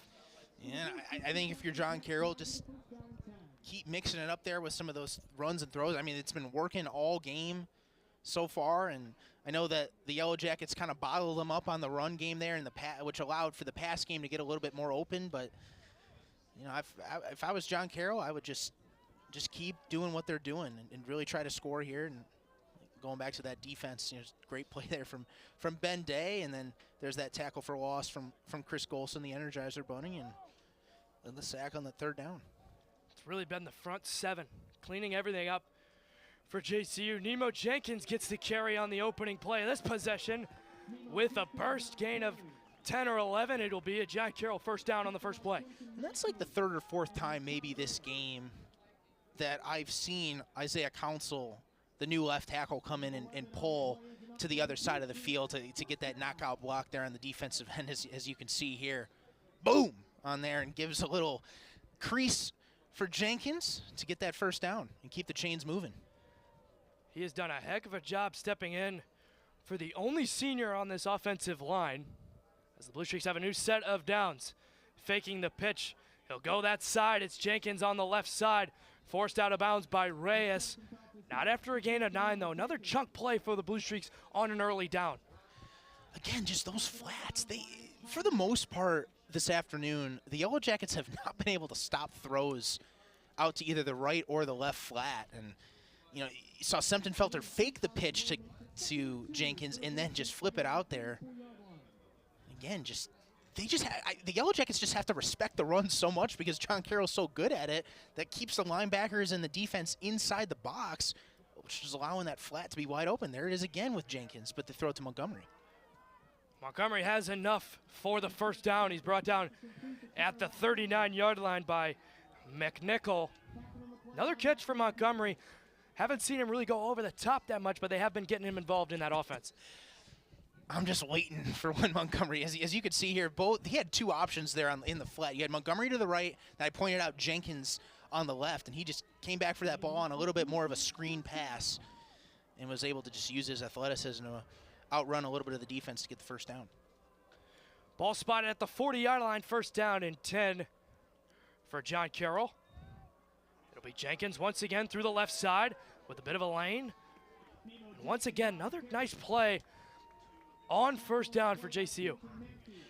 Started up there by the left guard, Ben Deemer. Another pull in Travis James' offense, who's also the offensive line coach for this Blue Streak team. You'll see him pave the way there for Jenkins. 6'4" junior from Columbus is Deemer, a third-team All-NCAC selection.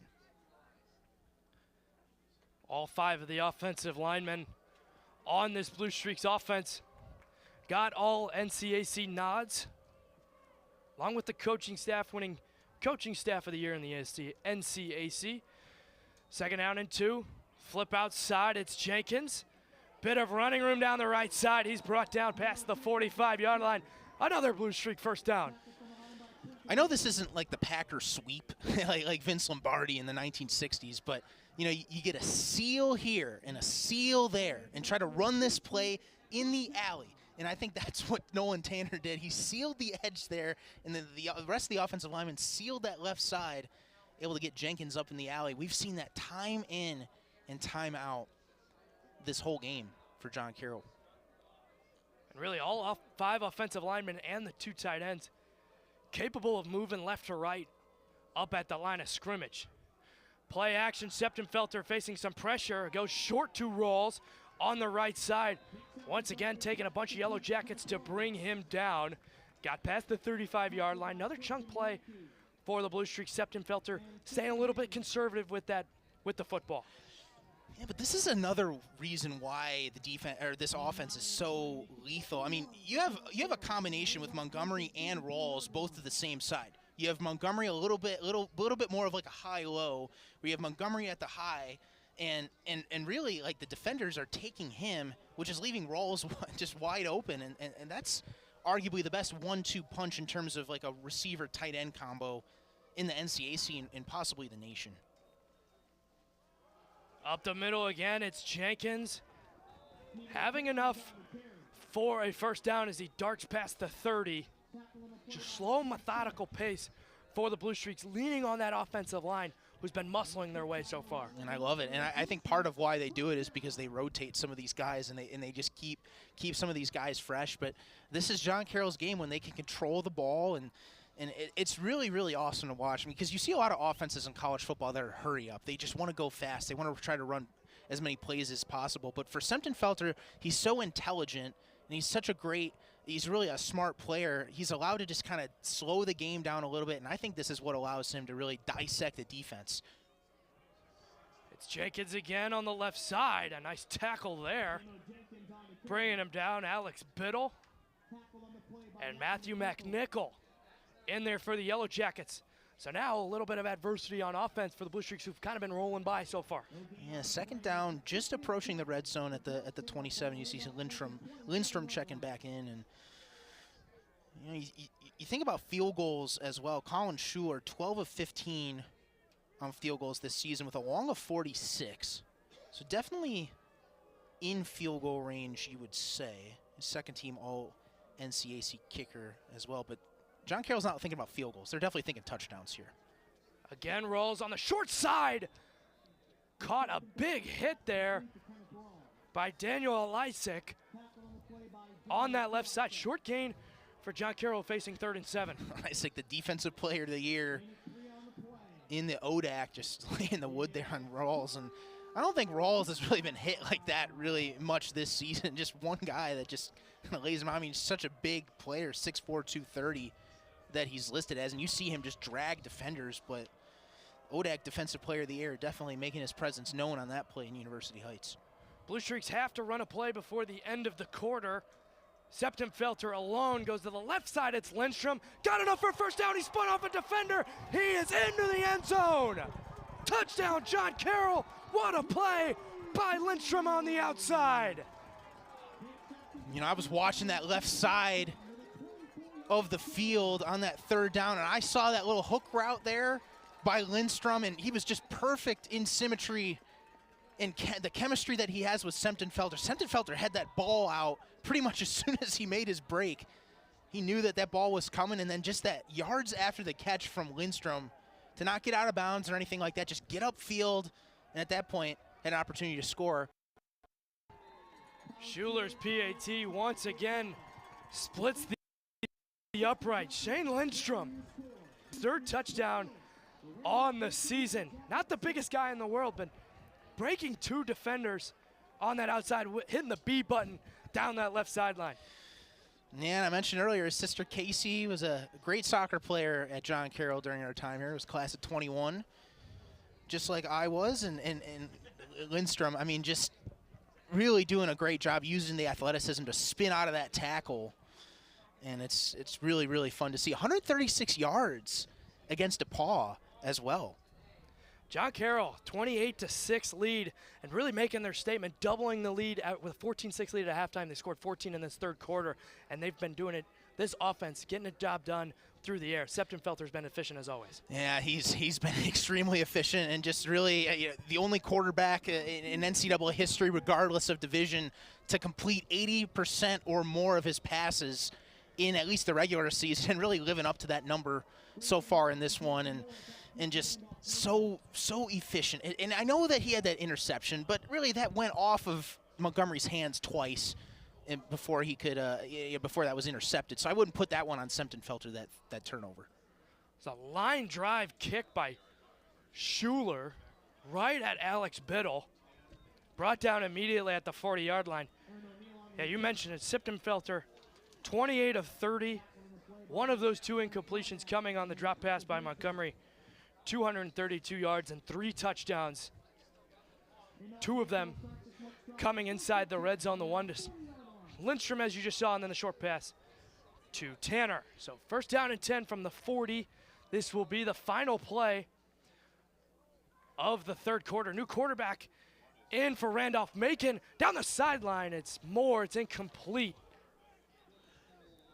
Interesting decision here from Randolph-Macon, changing quarterbacks. It's Jake Mulhorn, the freshman from Nokesville, Virginia. Fires an incomplete pass to end the third quarter. John Carroll extending their lead to 22 points after the 2 touchdowns, making it 28-6. Yeah, and now you got Randolph-Macon right where you want them. You know, they're probably going to have to throw a lot more, which is, I'm assuming, why the freshman Mulhern is more into the game. A little bit more of a pass. I mean, he's thrown 52. That was his 53rd pass that he threw this season. 407 yards, 2 touchdowns, 2 picks. Randolph-Macon, they've used him in different spots throughout the season in some certain games. This is now his 6th game that he's played in this year. And you know, maybe Pedro Aruza and the staff, they just feel like they need a little bit more of a spark through the air, and why that he's out there, because right now Cassiola, you know, as efficient of a thrower that he might be completing 65% of his passes throughout the regular season, not really getting it done today, and maybe they feel that they have a better chance with Mulhern. Mulhern's still out there, and we talked about in the open, their style of play is kind of ground and pound, roll time of possession. Only 12.5 minutes of time of possession for Randolph-Macon as that pass incomplete for Cullen Moore on the left hash. Mulhern 0 for 2 after coming in for Cassiola, injured player, towards that where that pass was intended. Yellow Jackets face 3rd down and 10. Kind of do or die time offensively, have to score, facing a 22-point deficit. Well, and on that play there, they went 5 wide. And you know, I don't know if they've ran 5 wide all game, and I don't know if that's necessarily what the Yellow Jackets want to do, because if they had it their way, they'd be running the football, they'd be really grinding teams down like that. But I mean, they haven't really had success on the ground. I think they just feel that they have to go 5 wide, and you know, it's not. I wouldn't maybe say that that's necessarily part of their identity as much as the other stuff was, as you can see there. Just, you know, I mean, it was a good route combination and stuff, but just couldn't corral it in. And you know, they don't run a whole lot of passes, more almost like 75% run overall. But yeah, just some of these miscues, and there was a big play there that could have gone possibly for 6 from Jason Moore, just couldn't corral it. And that injured player, Lamar Thomas, he gets right back up, but you know, he's definitely the backbone of that defensive backfield. The first-team All-NCAC player from Buffalo. Thomas, 33 tackles, 2 interceptions, 5 pass breakups. Will slowly walk off the field, assisted a little bit by the Blue Streak training staff. So 3rd down and long, another one for Randolph-Macon. And I have to find a way to pick this up. Only 3 first downs on the game. It'll be Mulhern back to pass. Up in the pocket, looking deep, far side. It is incomplete through the hands of Grayson Ross.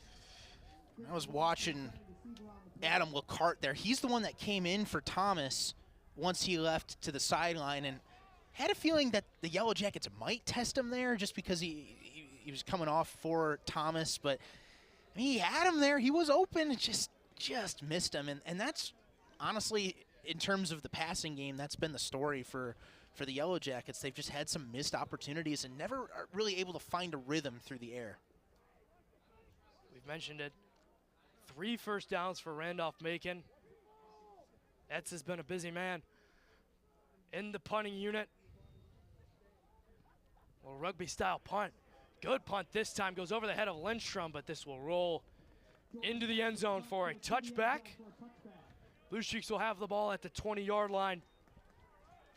And their last couple of drives been grinded out, kind of a Randolph-Macon style a little bit. Run the football, waste time of possession. And they've been doing it with all three running backs, Newsom, Jenkins, and we've even seen a little bit of Cohen Climack. Yes, we have. And I think that's a really, really great point there. And you know how I mentioned that Randolph-Macon might be forced to use some formations or play a brand of football that they're not really used to, which is throwing the football a lot on every down. But John Carroll is in the opposite. They can kind of do whatever they want to do. And I'm sure Randolph-Macon throughout the whole season, most of the season, they've been in control of most games and they've been able to do what they want to do. But John Carroll here definitely has the advantage.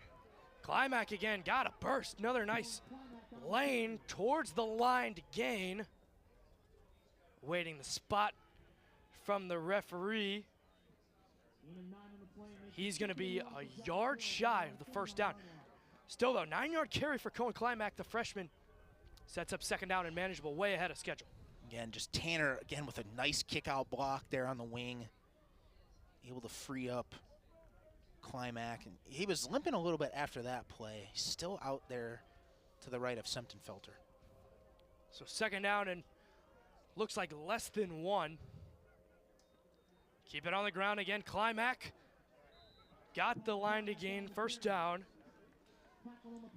Jaron King, the senior from Fredericksburg, Virginia, making the stop at the 32-yard line. The Blue Streaks will move the chains again.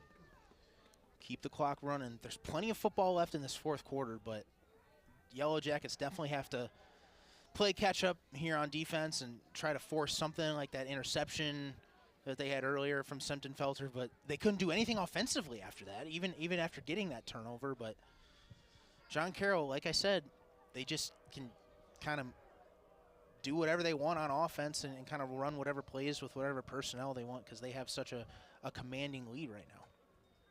Climack again up the middle. Short gain tackle by Elisek. We know they can force turnovers, 31 after that interception.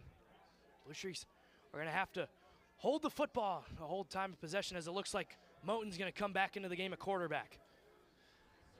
I like seeing this here from Moten. He's only thrown 3 passes all season, so yeah, this is almost like a guaranteed run if he's going to run the football here. So freshman duo, Climack and Moten in the shotgun. It'll be Moten on a direct snap through the right side. Got past the line of scrimmage to the 39. It'll be third and medium for the Blue Streaks after the short rush by Moten. Oh, they got Sempton-Felter right there with Travis James on the sideline. No, they will send Sempton-Felter in. Thought for a sec maybe might be just both of them listening in and maybe both of them go out there, but they'll stick with the grad student. Neither team has called a timeout as we've reached under 12 minutes to play in this ball game. Over the middle, Montgomery down the seam. Got to midfield. He's brought down after a little bit of forward progress. Another first down catch by Montgomery. And he had Lindstrom open there on the flat on the left side area that they've had so much success with all game long, as you can see there. But the middle, he's got his safety valve, his very dependable third down target, Tyron Montgomery. No better option to have than one of the best athletes in all of D3. Keller Moten once again out there at quarterback with a new set of downs, 1st and 10 from midfield. He's alone in the shotgun. Tanner, he cuts back to the right. Moten's got some room, and he's brought down past the 45. Nice run on the quarterback keeper by the Mr. Ohio football finalist from a year ago.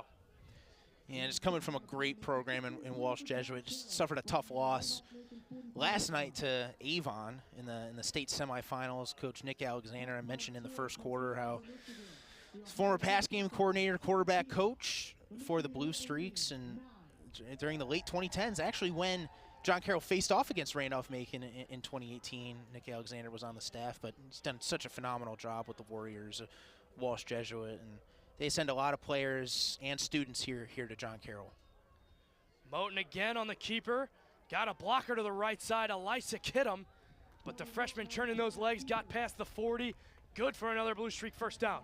You know, I just wonder, I mean, has any team been able to stop Keller Moten at all this season? I mean, it just, you know, because it's almost just like guaranteed when he goes out there, it's going to be a quarterback draw or a quarterback run of some sort, and they just have not been able to stop him. And I think part of it's just because he's so athletic, and with the scheme, you're able to get the offensive lineman out there to help him out. But I just love seeing Keller Moten and his toughness. I know Nico Giorgio is on the depth chart at least is the #2 quarterback for Sempton-Felter, but you think that maybe Moten in the future, I know they're not thinking about the future now, but you know, could be the guy possibly. Climac, the running back on 1st and 10. Another chunk play on first down for the freshman. Again, setting up a 2nd down and manageable. You see here, there's no Jenkins, you know, out there, no Quincy Newsome. They don't really need to use them right now. You can because they have 3 great running backs that they can use, and Moten is just basically an extension of a running back, just as a quarterback. Then, you know, really you have those 4 guys that you can really run the football with, and it just, when you have the depth like that, that's how John Carroll can wear these teams down, and like they've been doing here this afternoon. Sempton-Felter alone in the shotgun. On 2nd down and 4, here comes Climac to his left. He'll get the carry to the right side. Got leveled at the line of scrimmage. Gain of nothing on 2nd down. And, you know, I wonder, too, this is now 3rd down. I wonder if this is 4th down territory for the Blue Streaks, because this is definitely too long to kick a field goal, but also, too, you want to try to keep your offense out there and just keep that clock churning and not really give the Yellow Jackets any sort of momentum or you know, any sort of life, I guess, on offense. So I'm curious here if they maybe call a play on 3rd down to set up a 4th down perhaps. Bit of confusion on the substitution for the Randolph-Macon defense. 5 wide for JCU on 3rd down. Sempton-Felter will throw it. Underneath, it's Lindstrom with plenty of room. Got leveled by Biddle. Bounce off the tackler, the ball's loose. Awaiting the call, Lindstrom got it back. And he's also got a JCU first down. Well, they went 5 wide there. You know, the empty set from Sempton-Felter, so an obvious pass. And just using another safety blanket in the middle there. It was a little bit of a spot route where, you know, he works inside after the little button hook, but just trying to find the zone, a little option there, and just nice job. And it was a little bit behind him too, but nice job from Lindstrom to corral that in. JCU once again churning clock. New set of downs inside the 30. Climac again, cutting inside, breaking a tackler. Got close to the 20. And the Blue Streaks just been the story of this 2nd half, getting big chunk plays on first down on the ground. You talk about 44 minutes of time of possession in that 2018 matchup for Randolph-Macon in the playoffs when they won 23-20. It has been the complete opposite in that statistic as well. At the end of the 3rd quarter, John Carroll had the ball 32 minutes compared to just 12 for Randolph-Macon. So it's been a complete script reversal for the Blue Streaks in this 2025 matchup than the 2018 one. Keeping our eyes down in Alliance is the winner of this game. Takes on the winner of Mountain Union and Muhlenberg. Muhlenberg just scored a touchdown to make it 49-7. Mountain Union has the lead as Climac once again taking the ball for a first down. And, you know, John Carroll and Mount Union, obviously Mount Union, the big rival in the OAC when John Carroll was in that conference. And, you know, I think a lot of fans around Division III want to see that, you know, a matchup between Mount Union and John Carroll, just knowing that what a great season John Carroll's had, winning the NCAA in their first year in the conference. But I think the real test for John Carroll is if you can beat Mount Union, and it seems like we're going to have a matchup with that next week. Moten back in at quarterback, trying to get to the edge, but a tackle by Biddle right at the line of scrimmage. And you mentioned it, these two teams both ranked inside the top 10 shaping up to be a great matchup. These two teams matched up twice last season. Blue Streaks played them close the first time, and then the playoffs they fell to Mountain Union on the road.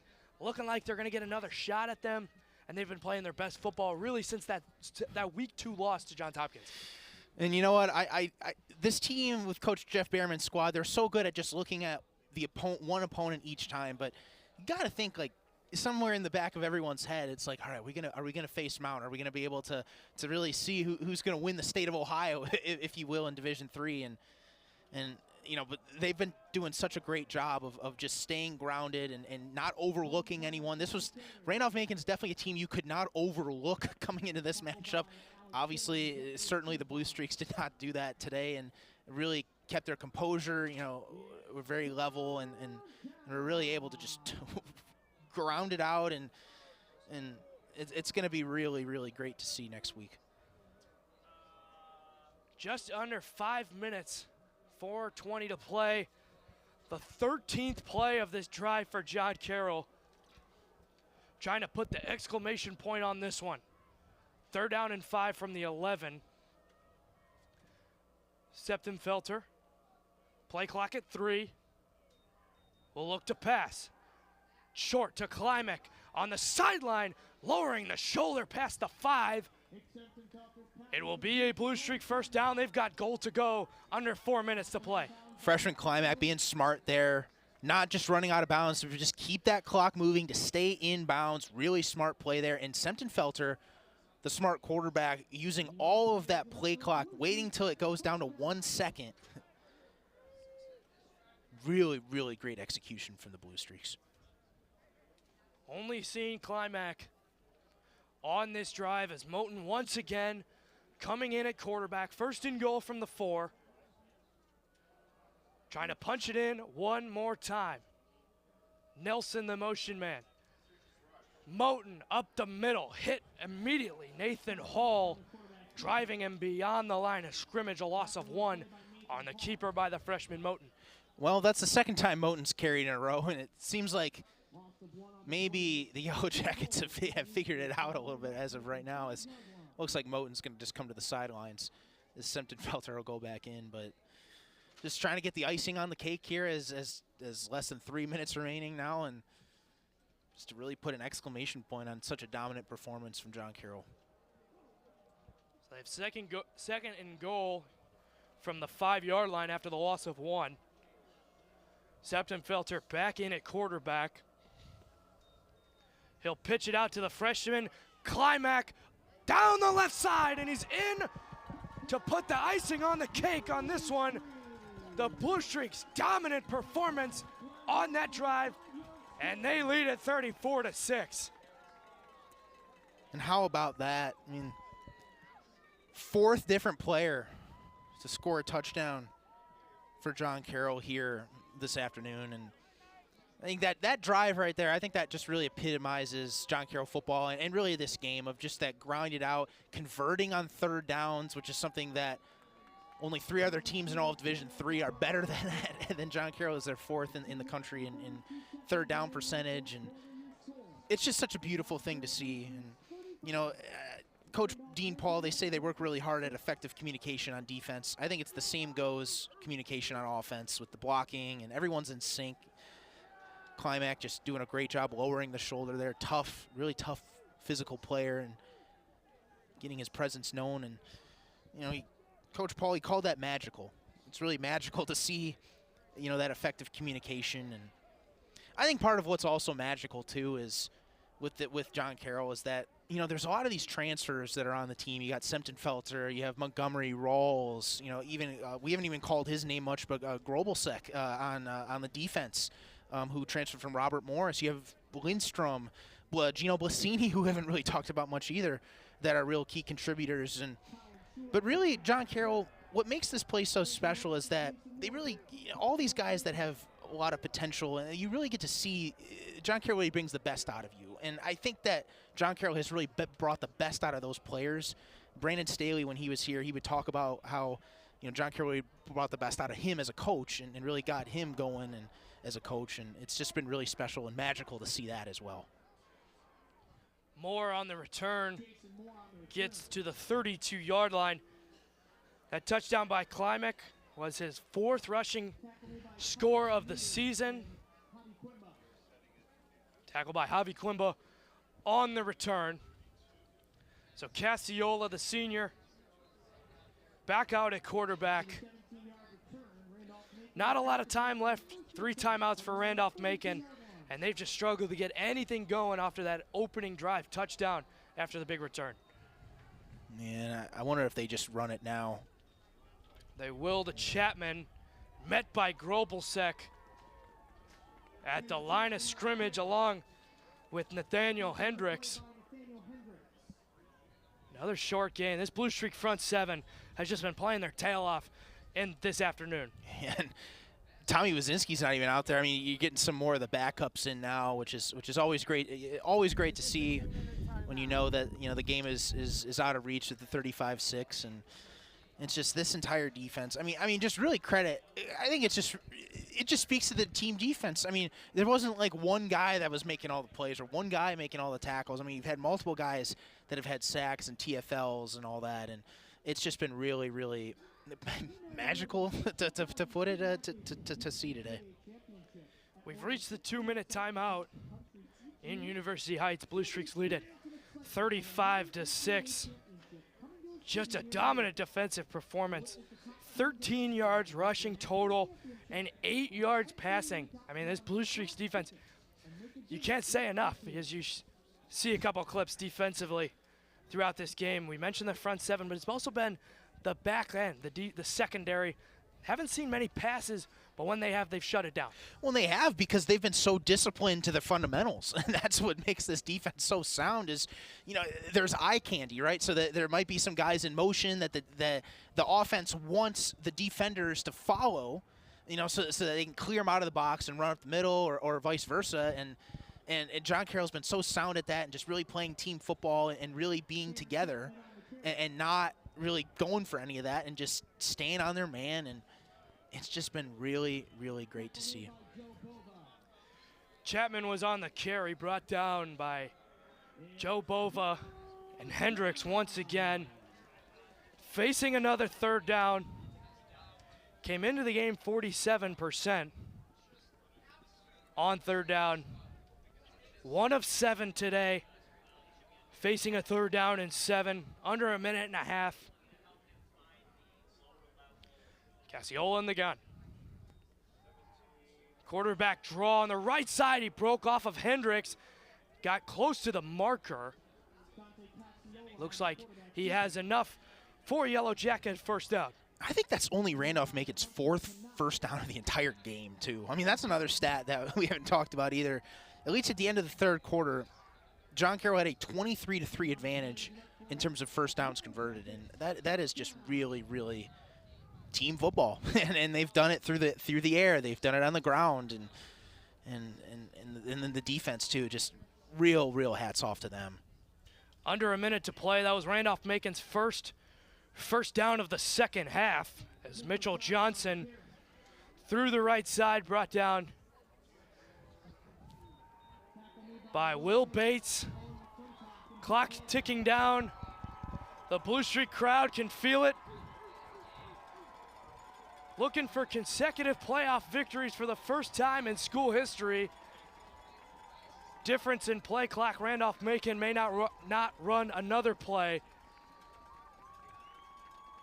as they don't look like they will. The offense will walk off the field. John Carroll defending home field. Winners of their 10th game of the season, taking this 2nd round playoff game 35-6 at Don Shula Stadium. Just such an incredible effort. All smiles from the Blue Streaks down there. Travis James hugging Keller Moten and hugging Nick Semtenfelter. A job well done by both of those quarterbacks today. And Semtenfelter, as good as advertised in terms of completion percentage, coming in with the 80% completion percentage on the season. And John Carroll just really showing the country that they're here. They're here to stay in this top 10 in this new league, and all these new opponents that they had this season. Not a single opponent was any team that they had played with really in this decade. So the fact that all these new opponents came in and they've done such a great job at game planning and they don't really have a lot of information on these teams just because they don't have decades and decades of material, on these guys like they did with Mount Union or Ohio Northern or Baldwin Wallace or these other teams in the OAC. And so you're seeing it here, and this was the 11th straight game with a different opponent than they've played in previous years, and this is just such a great job for this NCAC coaching staff of the year. The staff is really, a lot of guys are young, and they had a couple guys leave after last season, but the continuity that they have there, and Coach Jeff Barrettman being a man of Carroll and being an alum class of 1995, really knows what the culture is like here and how to play John Carroll football.